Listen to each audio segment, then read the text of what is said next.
ማቀርቀሪን ሰበር ካልኩኝ ቀና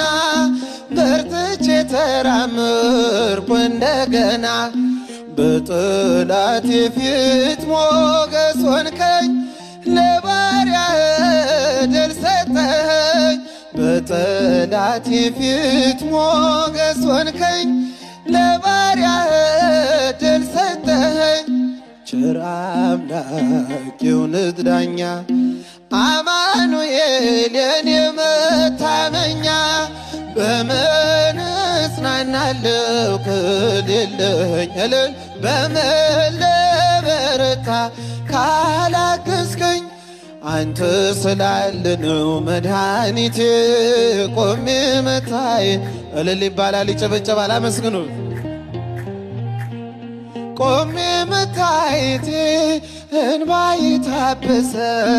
ስታጽናና